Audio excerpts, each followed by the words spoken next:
الحمد للہ کفا والصلاة والسلام علی رسول اللہ اما بعد فاعوذ باللہ من الشیطان الرجیم بسم اللہ الرحمن الرحیم۔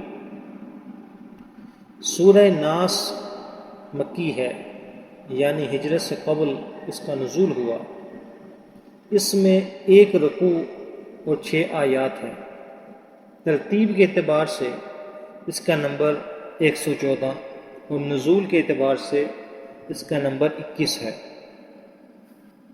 بسم اللہ الرحمن الرحیم، اللہ کے نام سے شروع جو بہت زیادہ مہربان نہایت رحمت والا۔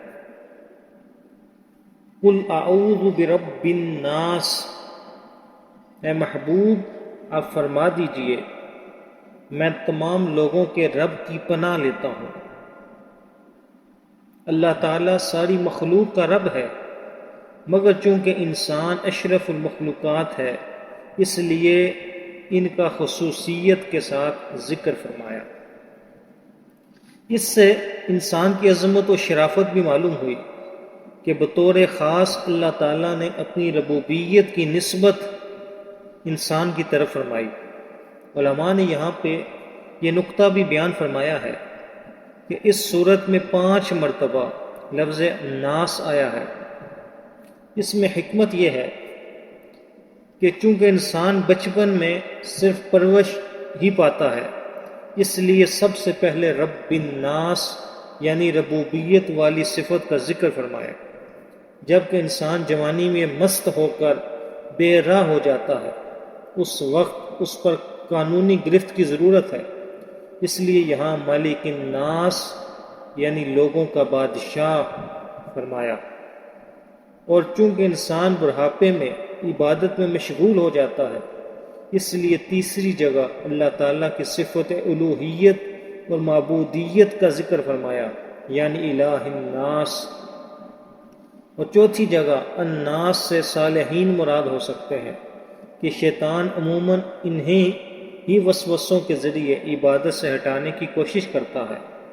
اور 5ویں جگہ الناس سے مراد شر پسند اور فسادی لوگ ہو سکتے ہیں کہ وہاں لوگوں کے شر سے پناہ مانگی گئی ہے۔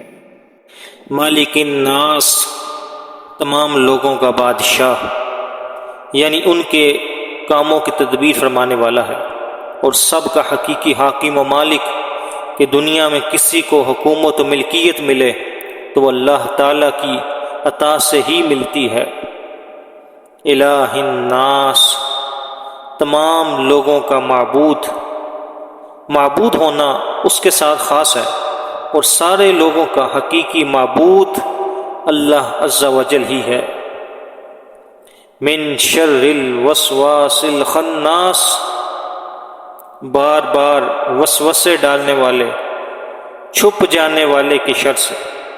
اس سے مراد شیطان ہے، اور یہ اس کی عادت ہے کہ انسان جب غافل ہوتا ہے تو اس کے دل میں وسوسے ڈالتا ہے، اور جب انسان اللہ تعالیٰ کا ذکر کرتا ہے تو شیطان دبک رہتا ہے اور پیچھے ہٹ جاتا ہے۔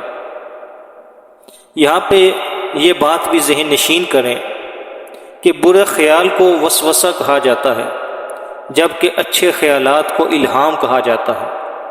وسوسہ شیطان کی طرف سے ہے، لہٰذا اس پر لا حول ولا قوت الا باللہ پڑھنا چاہیے، اور الہام فرشتے کے ذریعے اللہ تعالیٰ کی طرف سے ہوتا ہے، اس لیے اس پر اللہ تعالیٰ کا شکر ادا کرنا چاہیے۔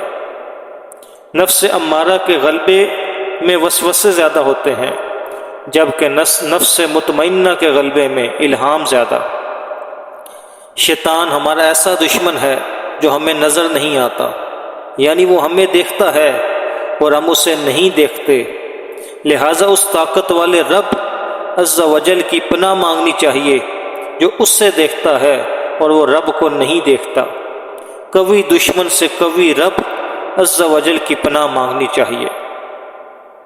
الذی یوسوس فی صدور الناس، وہ جو لوگوں کے دلوں میں وسوسے ڈالتا ہے، یعنی شیطان زبان و آواز سے نہیں بہکاتا بلکہ براہ راست دل میں اثر ڈالتا ہے، بری چیز کو اچھی کر دکھاتا ہے خود دشمن ہے مگر دوستی کے لباس میں آتا ہے، پھر جیسا انسان ہو ویسا ہی اسے وسوسہ ڈالتا ہے۔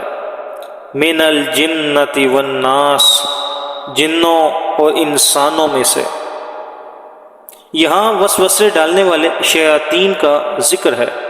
وہ جنوں میں سے بھی ہو سکتے ہیں اور انسانوں میں سے بھی، جیسے شیاطین جن انسانوں کو وسوسے میں ڈالتے ہیں، ایسے ہی شیاطین انسان بھی ناصح بن کر آدمی کے دل میں وسوسے ڈالتے ہیں۔ پھر اگر آدمی ان وسوسوں کو مانتا ہے تو اس کا سلسلہ بڑھتا چلا جاتا ہے اور وہ خوب گمراہ کرتے ہیں، اور اگر اس سے متنفر ہوتا ہے تو پیچھے ہٹ جاتے ہیں اور دبک رہتے ہیں۔ ان آدمی کو چاہیے کہ جنوں کے شیاطین کے شر سے بھی پناہ مانگے اور انسانوں کے شیاطین کے شر سے بھی۔